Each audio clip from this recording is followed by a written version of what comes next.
Là, j'arrive à la frontière. L'Ouzbékistan, je m'attendais pas à ça. Des enfants qui entourent nomades, comme si on faisait partie de leur monde.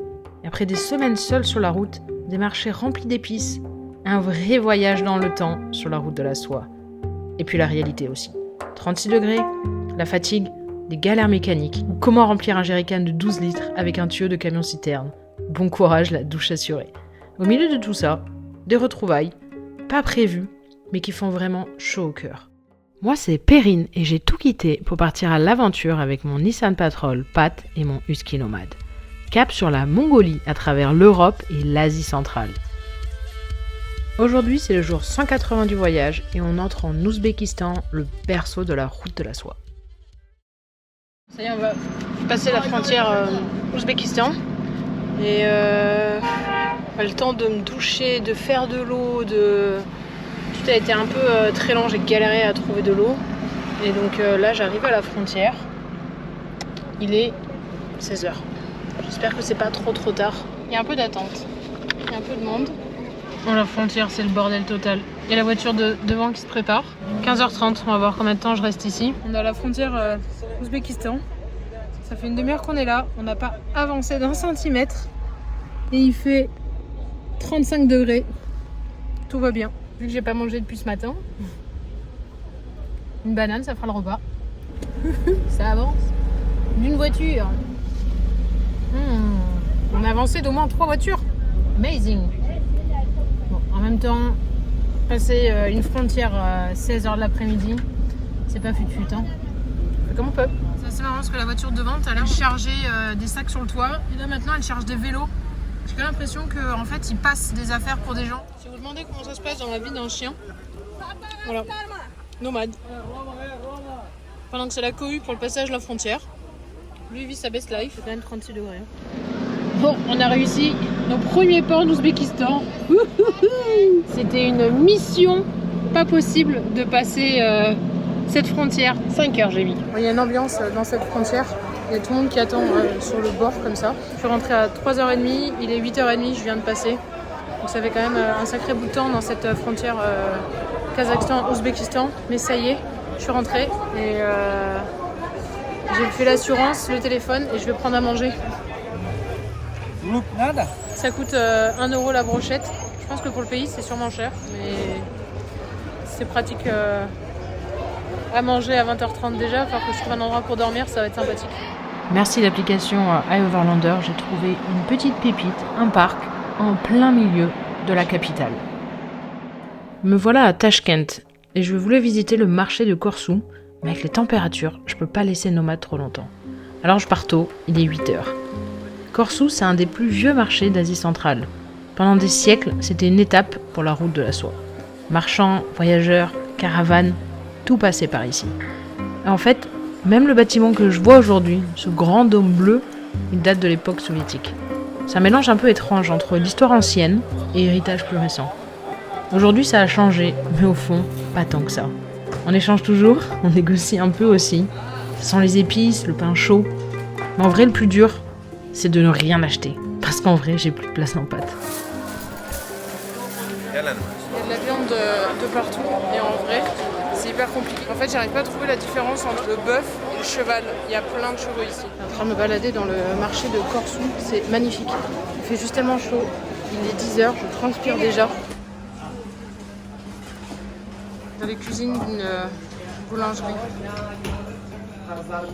C'est un truc de malade. Là, je suis dans un marché de nourriture. Il y en a de partout.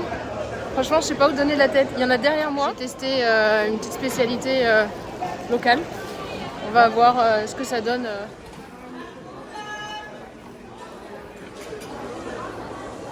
Une grosse marque, Nuit de riz. Je me suis garée à côté du marché pour laisser nomade le moins longtemps possible dans pâte, à l'ombre, sous les seuls grands arbres que j'ai trouvés. Et sans vraiment faire attention à où j'étais en fait. J'étais garée juste devant une école. Et quand je suis revenue, c'était la sortie des classes. Et en quelques minutes, on s'est retrouvés entourés. Des enfants qui veulent caresser nomade, lui donner de l'eau, à manger, et des mamans qui étaient curieuses de découvrir le fonctionnement de cette maison sur roues, comme si c'était normal qu'on soit là en fait. C'était un moment très simple, un vrai moment de partage, et je me dis que sans nomade, ça aurait été sûrement pas pareil. C'est fou comme en fait, il ouvre des portes, il intrigue, il rassure. Il réveille quelque chose chez les gens, presque comme une image de loup, mais avec une douceur, et ça change tout de ce voyage. C'est en Ouzbékistan, et dans une boutique italienne, on va manger des glaces.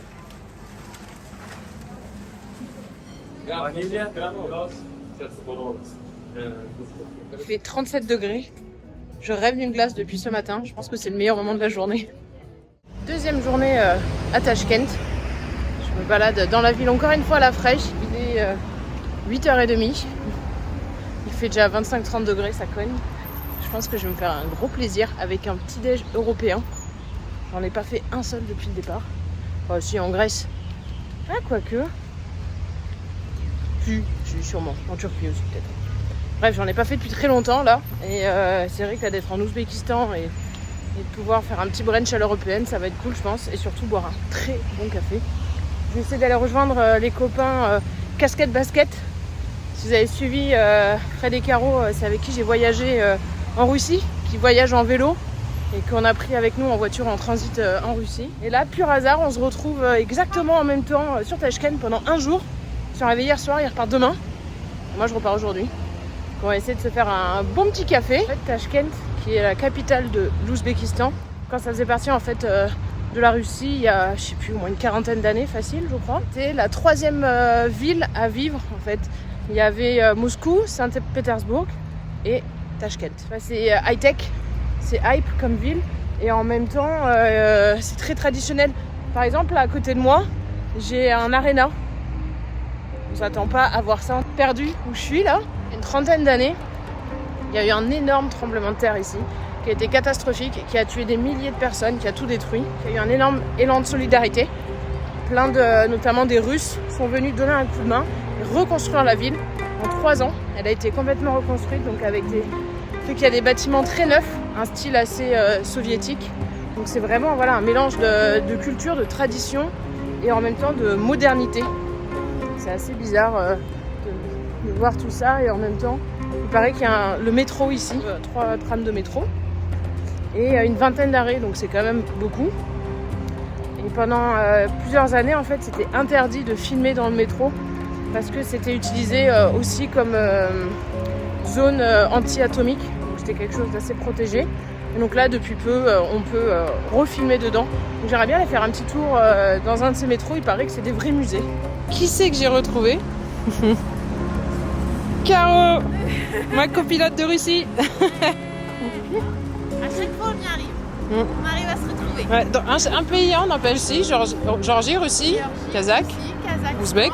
Ouzbékistan. Franchement. On n'est pas trop mal. On retrouve aussi Manon et Quentin des 24 pattes et on va faire un tour tous ensemble en ville. Et là, on tombe sur un truc improbable, un décor sorti de nulle part, des façades colorées, un château, on dirait Disney. Clairement, c'est la dernière chose que je m'attendais à trouver ici. Et en fait, c'est Magic City. C'est un parc ultra récent qui est construit pour attirer des familles et des touristes. C'est un vrai mélange entre l'Europe, un conte de fées et une version moderne de l'Asie centrale. Tachkent, c'est vraiment plein de contrastes. Et surtout, c'est complètement inattendu.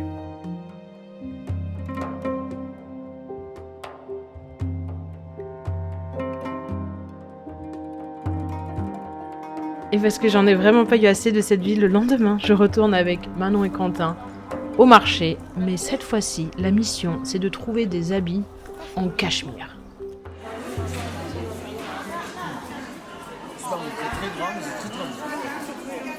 Aujourd'hui, c'est une grosse journée route. On fait presque 4-5 heures de route pour aller de Tachkent à Samarcande. La route est pas en très très bon état. Là, pour le coup, on va pas aller sur les pistes, on est sur la route et je pense qu'une piste serait plus agréable que là. Mais bon, du coup, je roule doucement.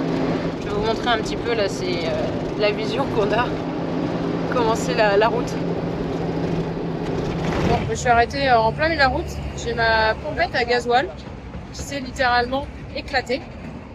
Je suspecte en fait, tout simplement, il y a un clapet anti-retour pour que le gasoil aille dans un sens et pas dans l'autre. Et je suspecte en fait, quand ils m'ont fait la vidange, que le gars, vu que la pompe a pété, il en a mis une autre. Et s'il m'aurait pas mis ça à l'envers. Un dans un sens et l'autre qui peut pas aller dans le sens. Du coup, ça fait une surpression dans la pompe qui aurait éclaté. Sauf que là, en fait, en roulant d'un coup, en plus dans un bon trafic dans la capitale d'Ouzbékistan, le moteur s'arrête, ne veut plus démarrer. J'ai une fuite de gasoil sous le 4x4. Et là, on se retrouve à l'arrêt, essayer de changer ça. En fait, du coup, je vais enlever ma pompette. Et on a des galères en fait pour trouver des bons tuyaux qui ont des bons diamètres. Ça fait à peine 15 minutes que je suis là quand je vois un van rouge passer, Manon et Quentin, comme si le timing était parfaitement calé. Et franchement, c'est fou comme le hasard fait les choses. Pour le coup, merci Quentin d'être resté et de m'avoir soutenu, de m'avoir filé un coup de main, parce que même si au final, c'était rien du tout, seul, ça aurait pas eu la même saveur. Ils viennent tous voir ce qui se passe. Surtout les gars s'attendent vraiment pas à avoir une fille qui fait la mécanique. J'ai les mains pourries, j'en ai partout, même dans les bras et tout, c'est une catastrophe. Je pense que ça m'éclate de complètement changer les stéréotypes qu'ils ont là. On vient de se poser au bord de la route, qui a 4h30 de route là pour aller jusqu'à Samarcande. Et en fait, on est, c'est tout simplement les endroits où on peut manger. Donc une table à genoux, j'adore, voilà. Pour 50 centimes, j'ai ma petite paille. Sinon, là, en Ouzbékistan, depuis que j'ai quitté la capitale, c'est vrai que l'accueil est quand même, c'est un peu plus agréable. Je suis assez impressionnée du nombre de voitures en fait qui me doublent en klaxonnant. Et dès qu'ils me voient, en fait, ils baissent les vitres, ils sortent les téléphones de la vitre pour filmer, ils me font des grands coucous et tout. Tout à l'heure, il y en a un qui m'a suivi pendant très longtemps en me faisant des signes pour me rabattre. Un papa qui est sorti de sa voiture avec, je sais pas combien, il y a au moins 6 gosses là-dedans. Et une voiture normale, hein. Et ils étaient tous, mais en plus sur le bas-côté, quoi. On est quand même sur une voie rapide, hein. Et ils étaient tous sur le bas-côté à prendre des selfies. Ils voulaient tous prendre des selfies un par un et tout. C'était trop mignon. Donc c'est vrai que ça, ils n'ont pas l'habitude de voir des étrangères seuls dans une voiture. Et puis quand ils voient le petit chat, 17h30, on arrive à Samarcande. On est parti à 9h ce matin. Sincèrement, je suis éclatée, très chaud. Donc j'aimerais bien essayer de trouver un hostel, me poser là pendant 2-3 jours avant d'attaquer la Pamir Highway, le dur, le vif. Et sûrement essayer d'aller faire un petit trek là-bas d'ailleurs. Un petit monsieur hier m'a dit que je pouvais faire de l'eau là-bas là. Donc c'est top. C'est juste qu'il y a un débit monstre. Je me demande comment je le rature patte. Je pense que si je mets un jerrycan en dessous, c'est ce que je comptais faire. Je vais sûrement prendre la douche.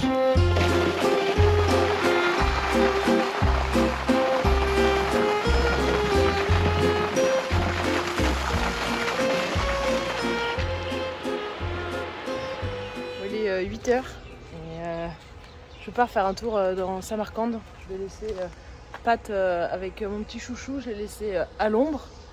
On entend bien là le ventilo qui est allumé. Donc il a ce ventilo qui est extra clair et il en a un autre qui lui met l'air dessus, plus le toit ouvrant, donc il est quand même aéré. Et surtout, on est à l'ombre.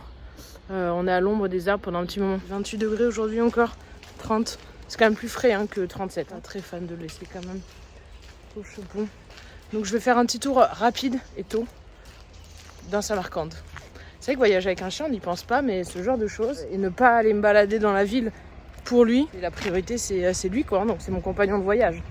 Je viens d'arriver devant le bâtiment emblématique de Samarcande, très joli, très touristique, on voit tous les gens autour de moi. L'entrée en fait est payante, même pas pour accéder à l'intérieur du bâtiment, en fait l'entrée est payante pour accéder devant le bâtiment. Alors que là t'es devant une barrière et tu vois très bien quoi.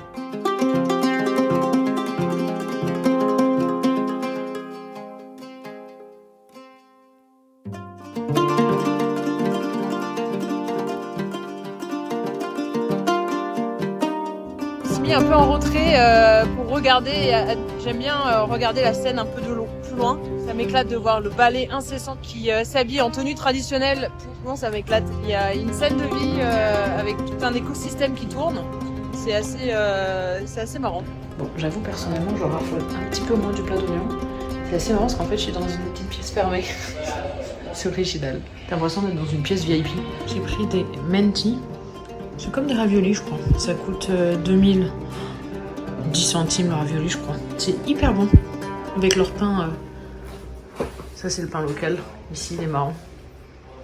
Ils m'ont emmené des Slovaquie, donc c'est des brochettes. Et avec les brochettes, on emmène toujours des oignons. Ici, c'est vraiment quelque chose de traditionnel. Le plat d'oignons cru. Ils raffolent de ça. Allez, c'est reparti. On reprend la route direction la frontière avec le Tadjikistan. J'ai tellement hâte d'arriver au Tadjikistan. C'est juste là-bas, juste à gauche. On a dormi juste à côté, au bord d'une rivière. Pour le coup, j'ai vraiment dormi à même pas 1 kilomètre de la frontière. Elle est juste là. Et ça m'étonne d'ailleurs, il n'y a personne. Enfin, j'ai l'impression qu'il n'y a personne. Je ne vois personne en tout cas. Donc c'est cool, j'espère que ça sera une frontière rapide. J'espère qu'elle n'est pas fermée surtout. On va voir ça. Dans le prochain épisode, je passe au Tadjikistan.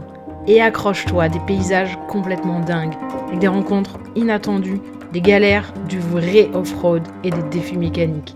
Clairement, c'est un de mes pays coup de cœur de ce voyage. Merci à tous mes abonnés payants, Patreon et Facebook. Et si tu veux plus d'informations, de points GPS, de traces ou d'e-books, abonne-toi.